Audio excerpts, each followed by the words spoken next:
The year 2000 problem was a problem for both digital and non-digital documentation and data storage situations which resulted from the practice of abbreviating a 4-digit year to 2 digits. This made year 2000 indistinguishable from 1900. The former assumption that a 20th century date was always understood caused various errors concerning, in particular, the display of dates in the automated ordering of dated records or real-time events. In 1997, the British Standards Institute developed a standard, DISC PD 2000-1, which defines year 2000 conformity requirements as 4 rules: no valid date will cause any interruption in operations. Calculation of durations between, or the sequence of, pairs of dates will be correct whether any dates are in different centuries. In all interfaces and in all storage, the century must be unambiguous, either specified, or calculable by algorithm. Year 2000 must be recognized as a leap year. It identifies 2 problems that may exist in many computer programs. Firstly, the practice of representing the year with 2 digits becomes problematic with logical error, S, arising upon rollover from X99 to X00.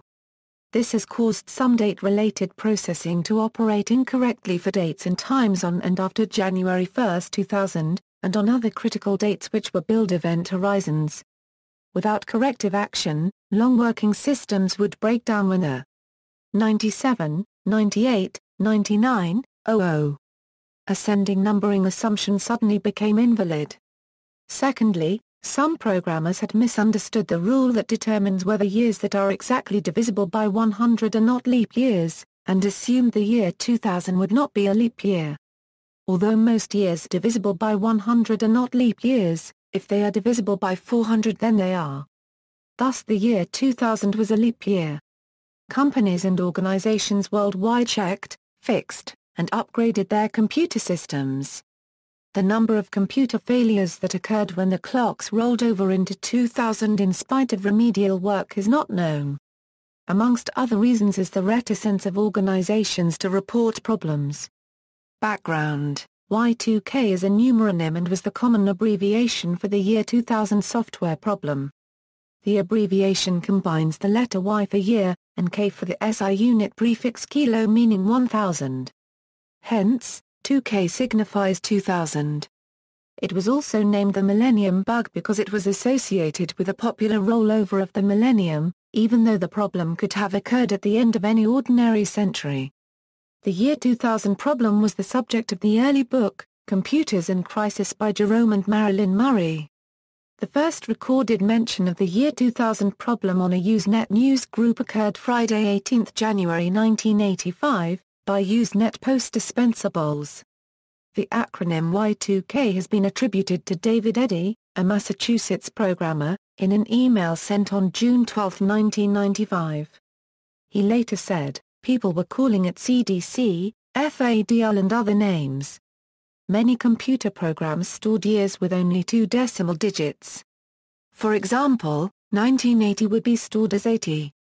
Some such programs could not distinguish between the year 2000 and the year 1900. Other programs would try to represent the year 2000 as 19,100. This could cause a complete failure and cause date comparisons to produce incorrect results. Some embedded systems, making use of similar date logic, were expected to fail and cause utilities and other crucial infrastructure to fail. Some warnings of what would happen if nothing was done were particularly dire. The Y2K problem is the electronic equivalent of the Al-Nia ±0, and there will be nasty surprises around the globe. John Hamm, United States Deputy Secretary of Defense.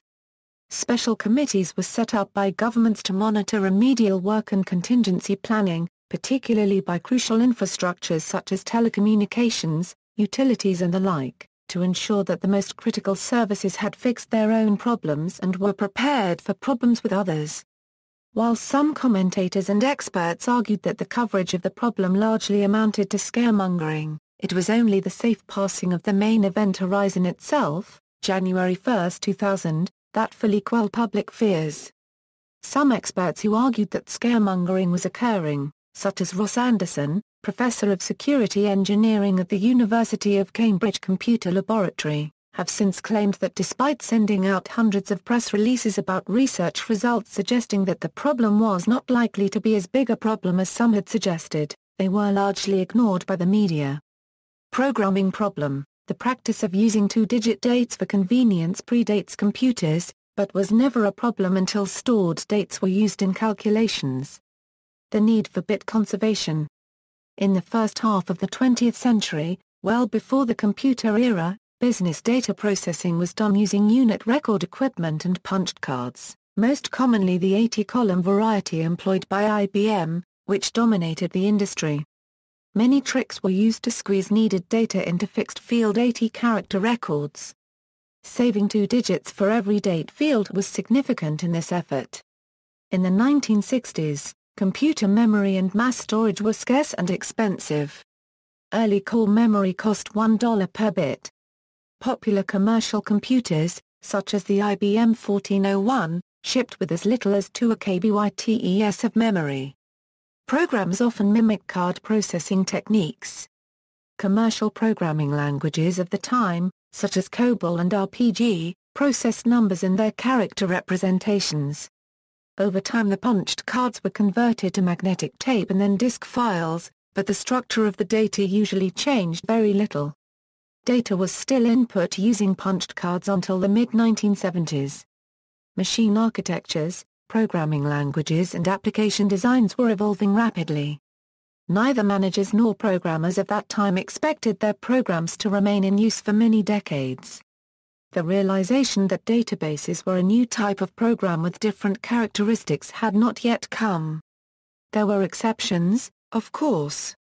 The first person known to publicly address this issue was Bob Beamer, who had noticed it in 1958 as a result of work on genealogical software. He spent the next 20 years trying to make programmers, IBM, the U.S. government and the ISO aware of the problem, with little result.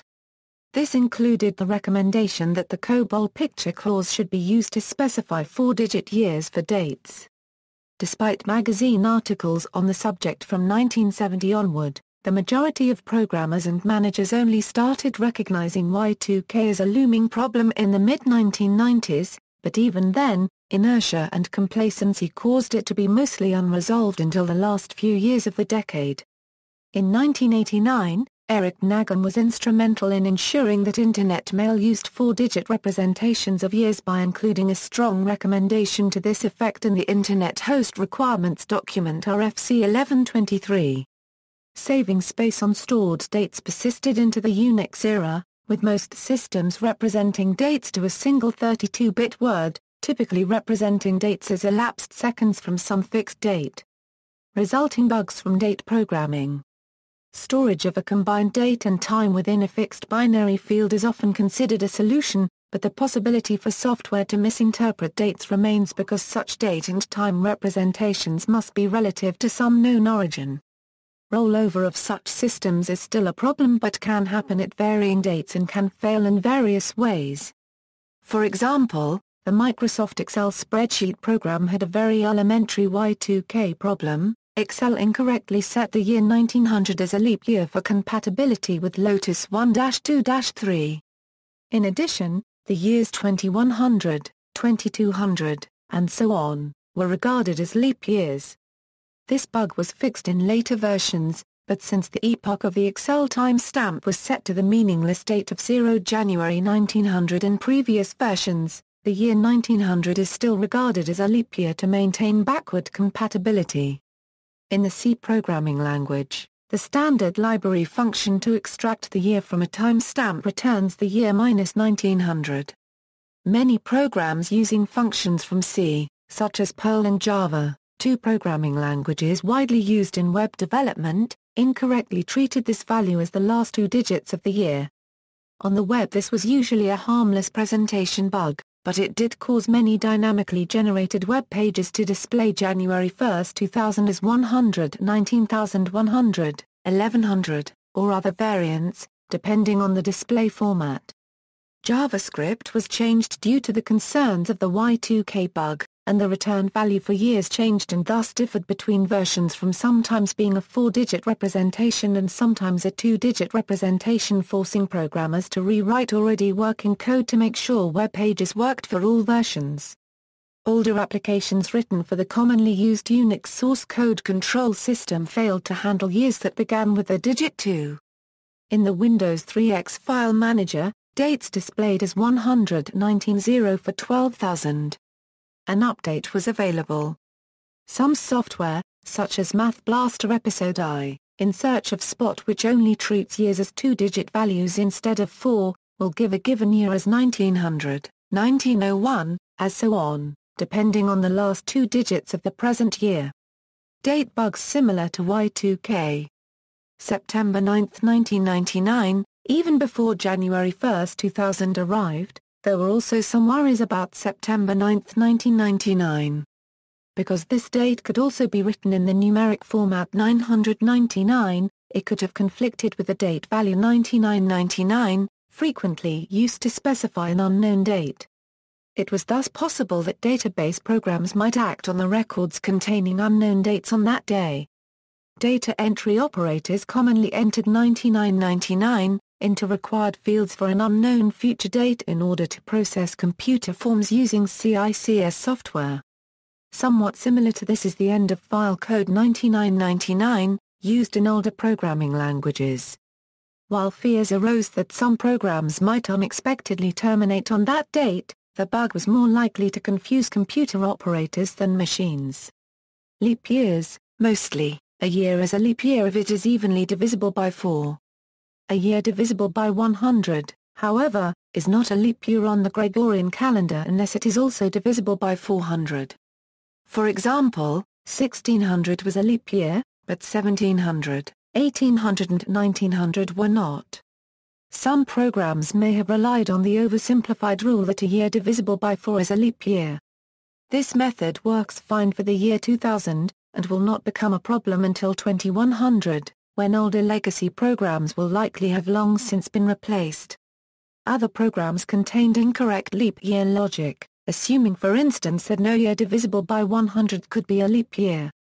An assessment of this leap year problem, including a number of real-life code fragments, appeared in 1998. For information on why century years are treated differently, see Gregorian calendar. Year 2010 problem. Some systems had problems once the year rolled over to 2010. This was dubbed by some in the media as the Y2K plus 10, or Y2.01K problem. The main source of problems was confusion between hexadecimal number encoding and binary-coded decimal encodings of numbers.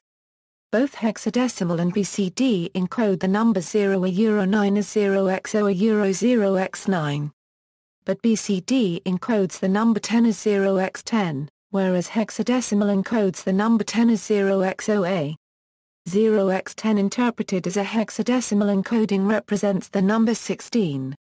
For example, because the SMS protocol uses BCD for dates, some mobile phone software incorrectly reported dates of SMS-ES as 2016 instead of 2010.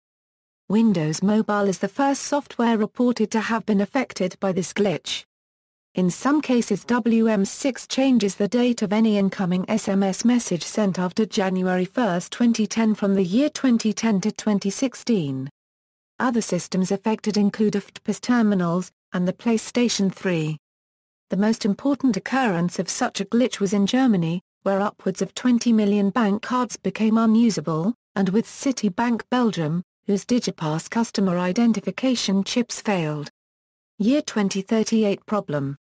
The original Unix timestamp datatype stores a date and time as a signed 32-bit integer representing the number of seconds since January 1, 1970. During and after 2038, this number will exceed 231AAA1, the largest number representable by a signed 32-bit integer, causing the year 2038 problem. To solve this problem, many systems and languages have switched to a 64-bit timestamp or supplied 64-bit alternatives. Programming solutions. Several very different approaches were used to solve the year 2000 problem in legacy systems. Three of them follow: date expansion, two-digit years were expanded to include the century in programs, files, and databases. This was considered the purest solution, resulting in unambiguous dates that are permanent and easy to maintain. However, this method was costly, requiring massive testing and conversion efforts, and usually affecting entire systems. Date repartitioning: in legacy databases whose size could not be economically changed, 6-digit year decodes were converted to 3-digit years and 3-digit days. Only input and output instructions for the date fields had to be modified, but most other date operations, and whole record operations required no change. This delays the eventual rollover problem to the end of the year 2899. Windowing: two-digit years were retained, and programs determined the century value only when needed for particular functions, such as date comparisons and calculations. This technique, which required installing small patches of code into programs, was simpler to test and implement than date expansion, thus much less costly. While not a permanent solution, windowing fixes were usually designed to work for several decades.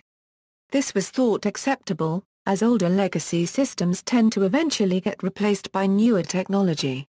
Documented errors: before 2000, on December 28, 1999, 10,000 card swipe machines issued by HSBC and manufactured by Regal stopped processing credit and debit card transactions. The stores relied on paper transactions until the machines started working again on January 1. On January 1, 2000, when January 1, 2000 arrived, there were problems generally regarded as minor. Consequences did not always result precisely at midnight. Some programs were not active at that moment and would only show up when they were invoked. Not all problems recorded were directly linked to Y2K programming in a causality. Minor technological glitches occur on a regular basis. Some caused erroneous results, some caused machines to stop working, some caused date errors, and 2 caused malfunctions. Reported problems include, in Sheffield, United Kingdom, incorrect Down syndrome test results were sent to 154 pregnant women and 2 abortions were carried out as a direct result of a Y2K bug.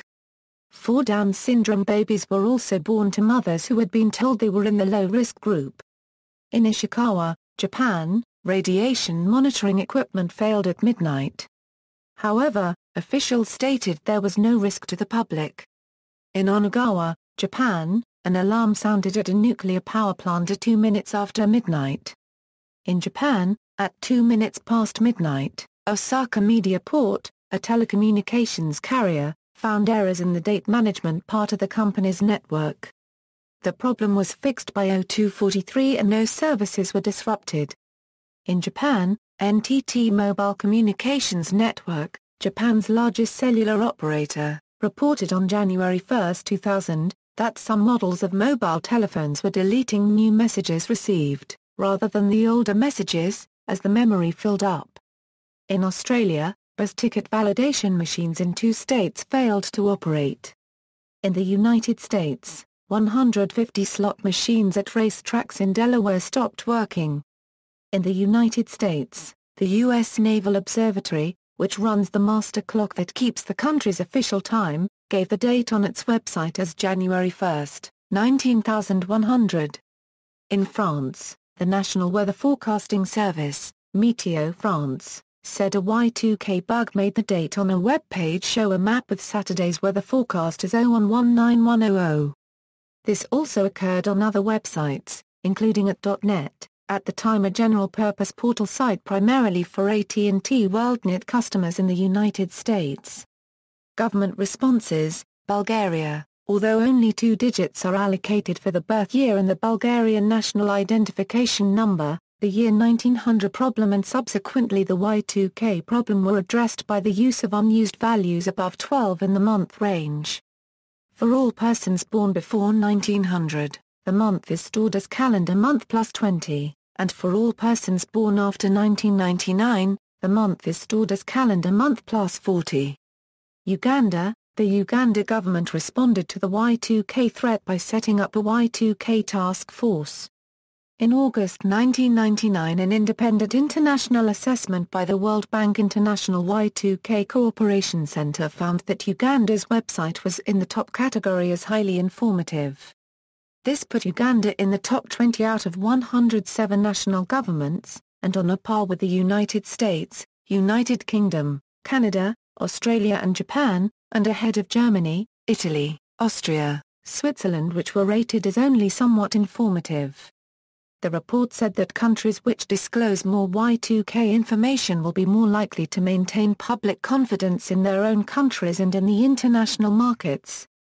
United States. In 1998, the United States government responded to the Y2K threat by passing the year 2000 Information and Readiness Disclosure Act, by working with private sector counterparts in order to ensure readiness, and by creating internal continuity of operations plans in the event of problems. The effort was coordinated out of the White House by the President's Council on Year 2000 Conversion, headed by John Koskinen. The White House effort was conducted in coordination with the then independent Federal Emergency Management Agency, and an interim Critical Infrastructure Protection Group, then in the Department of Justice, now in Homeland Security. The Dutch government promoted Y2K information sharing and analysis centers to share readiness between industries, without threat of antitrust violations or liability based on information shared. The U.S. government followed a three-part approach to the problem: outreach and advocacy, monitoring and assessment, and contingency planning and regulation. A feature of U.S. government outreach was Y2K websites, including y2k.gov. Presently, many U.S. government agencies have taken down their Y2K websites.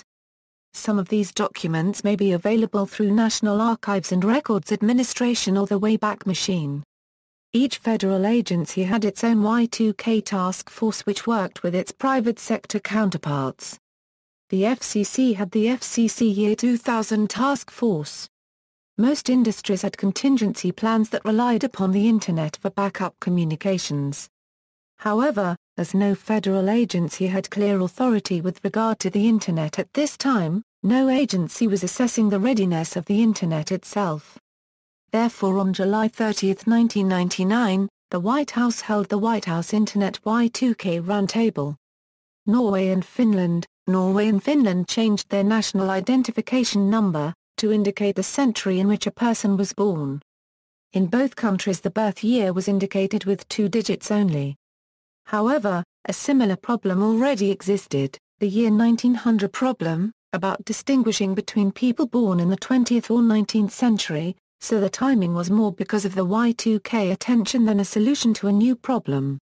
In Finland the problem was solved by replacing the hyphen in the number with the letter A for people born in the 21st century. In Norway, the range or the individual numbers following the birth date was altered from 0 euro 499 to 500 euro 999.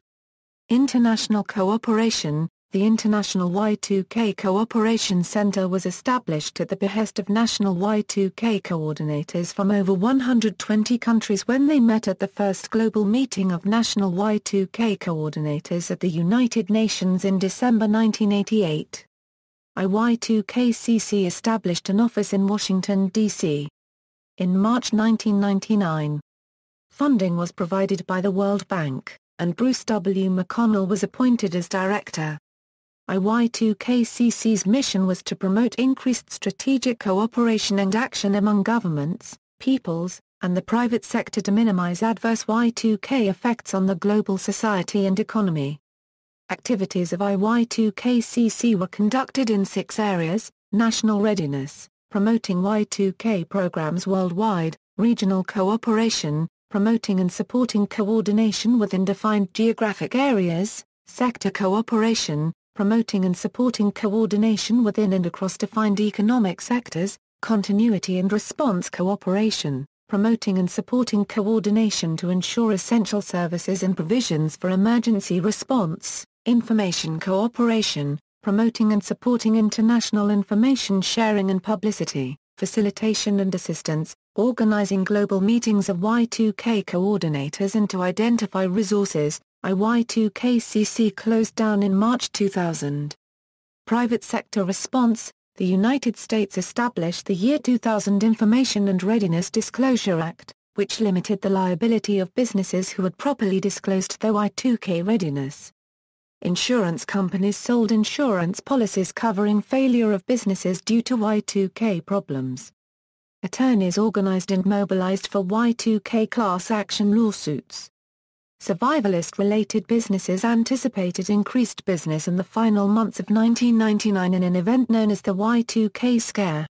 The Long Now Foundation, which seeks to promote slower better thinking and to foster creativity in the framework of the next 10,000 years, has a policy of anticipating the year 10,000 problem by writing all years with 5 digits. For example, they list 01996 as their year of founding. While there was no one comprehensive Internet Y2K effort, multiple Internet trade associations and organizations banded together to form the Internet Year 2000 campaign. This effort partnered with the White House's Internet Y2K Roundtable. The Y2K issue was a major topic of discussion in the late 1990s and as such showed up in most popular media. A number of Y2K disaster books were published such as Deadline Y2K by Mark Joseph. Movies such as Y2K, Year to Kill capitalized on the currency of Y2K, as did numerous TV shows, comic strips, and computer games. Cost: the total cost of the work done in preparation for Y2K is estimated at over $300 billion. IDC calculated that the U.S. spent an estimated $134 billion preparing for Y2K, and another $13 billion fixing problems in 2000 and 2001. Worldwide, $308 billion was estimated to have been spent on Y2K remediation. There are two ways to view the events of 2000 from the perspective of its aftermath. Supporting view: this view holds that the vast majority of problems had been fixed correctly, and the money was well spent.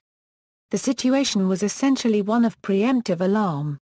Those who hold this view claim that the lack of problems at the date change reflects the completeness of the project, and that many computer applications would not have continued to function into the 21st century without correction or remediation. Expected problems that were not seen by small businesses and small organizations were in fact prevented by Y2K fixes embedded in routine updates to operating system and utility software that were applied several years before December 31, 1999. The extent to which larger industry and government fixes averted issues that would have more significant impacts had they not been fixed, were typically not disclosed or widely reported. It has also been suggested that on September 11, 2001, the New York infrastructure were able to continue operation because of the redundant networks established in the event of Y2K bug impact and the contingency plans devised by companies. The terrorist attacks and the following prolonged blackout to Lower Manhattan had minimal effect on global banking systems. Backup systems were activated at various locations around the region, many of which had been established to deal with a possible complete failure of networks in the financial district on December 31, 1999. Opposing view: others have claimed that there were no, or very few, critical problems to begin with, and that correcting the few minor mistakes as they occurred, the fix-on-failure approach, would have been the most efficient and cost-effective way to solve the problem.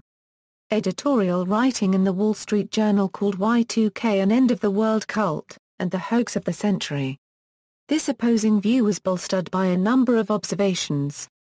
The lack of Y2K-related problems in schools, many of which undertook little or no remediation effort. By September 1, 1999, only 28% of U.S. schools had achieved compliance for mission-critical systems, and a government report predicted that Y2K failures could very well plague the computers used by schools to manage payrolls, student records, online curricula, and building safety systems. The lack of Y2K-related problems in an estimated 1.5 million small businesses that undertook no remediation effort. On January 3, 2000, the Small Business Administration received an estimated 40 calls from businesses with computer problems, similar to the average. None of the problems were critical. The lack of Y2K-related problems in countries such as Italy, which undertook a far more limited remediation effort than the United States. In an October 22, 1999 report, a U.S. Senate committee expressed concern about safe travel outside of the United States. The report stated that overseas public transit systems were considered vulnerable because many did not have an aggressive response plan in place for any problems. Internationally, the report singled out Italy, China and Russia as poorly prepared. The Australian government evacuated all but 3 embassy staff from Russia. None of these countries experienced any Y2K problems regarded as worth reporting. The absence of Y2K-related problems occurring before January 1, 2000, even though the 2000 financial year commenced in 1999 in many jurisdictions, and a wide range of forward-looking calculations involved dates in 2000 and later years. Estimates undertaken in the lead-up to 2000 suggested that around 25% of all problems should have occurred before 2000. Critics of large-scale remediation argued, during 1999, that the absence of significant problems, even in systems that had not been rendered compliant, suggested that the scale of the problem had been severely overestimated. See also: IPv4 address exhaustion, problems caused by the limited allocation size for numeric Internet addresses, ISO 8601, an international standard for representing dates and times, which mandates the use of 4 digits for the year. Perpetual calendar, a calendar valid for many years, including before and after 2000, Y2K, a Euro World in Crisis, a television documentary about the year 2000 problem, year 10,000 problem, about computer software that cannot accept 5-digit years, YEAR 2000, a configuration setting supported by some versions of Drive DOS to overcome year 2000. BIOS bugs, references. External links: Center for Y2K and Society Records, Charles Babbage Institute, University of Minnesota.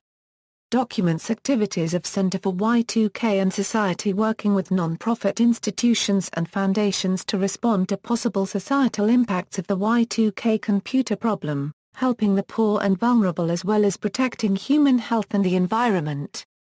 Records donated by Executive Director, Norman L. Dean. International Y2K Cooperation Center Records, 1998 to Euro 2000, Charles Babbage Institute, University of Minnesota. Collection contains the materials of the International Y2K Cooperation Center. Includes country reports, news clippings, country questionnaires, country telephone directories, background materials, audio-visual materials and papers of Bruce W. McConnell, Director of IY2KCC. Preparing for an Apocalypse, Y2K, Charles Babbage Institute, University of Minnesota. A web exhibit curated by Stephanie H. Crow, BBC, Y2K coverage. In the beginning there was the Nerd, a Euro BBC radio documentary about the history of computers and the Millennium bug 10 years after using archival recordings. The Surprising Legacy of Y2K, a Euro radio documentary by American Public Media, on the history and legacy of the Millennium bug 5 years on. The Dawn of a New Millennium, CBC Digital Archives, a Euro, the Eve of the Millennium, time running out for PCs at big companies CNN.